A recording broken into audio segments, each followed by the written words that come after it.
Good morning, guys. We are in Scorpio season, so it's a perfect card to start with. I was like, oh, death.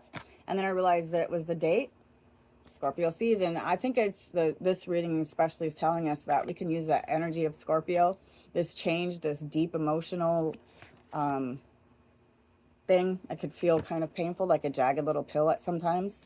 But if we swallow it and go deep within here with the moon, then, you know, we're diving deep into things that maybe we don't really like to talk about. We don't really want to think about. It's in the dark, right? But if we start like digging things up and going for the gold here, then, our life can change. Where's the gold at? Well, the gold is actually in the conflict here.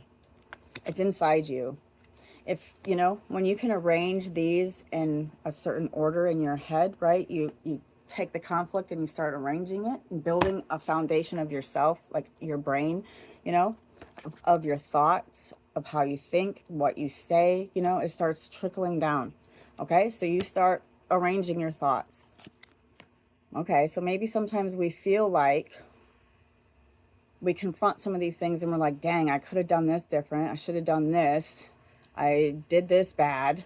Now it's too late. I can't do this. I don't have the money. I'm too old to go back to school. Nobody's going to hire me, right? So these things are all like doubts, things that you're telling yourself that you can't do. And the Spirit's saying to you, like, look, you're not blocked. You're blocking yourself. You're blocking yourself with your thoughts.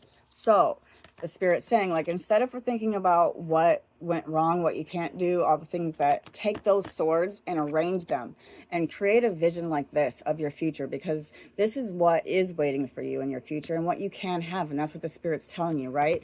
And you just got to, plant those, like, you got to put it in the oven with alchemy. You got to change it, and it's not going to happen overnight. So it's like putting a seed in the ground. You know that if you give it water and sunlight, it will grow. And that's the same thing with alchemy. You got to give it faith, and you got to give it time, and you got to start living your life and saying the words and having the thoughts and just really knowing that it's gonna come true. And it may be, so never stop thinking that just because something isn't materializing right in front of your face, that it's not happening.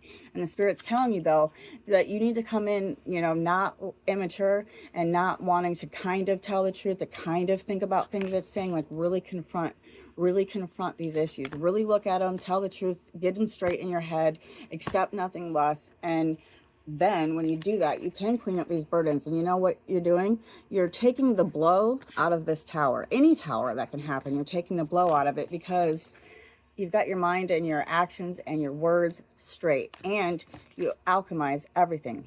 So you're like, look, I don't need this to be happy. I can be happy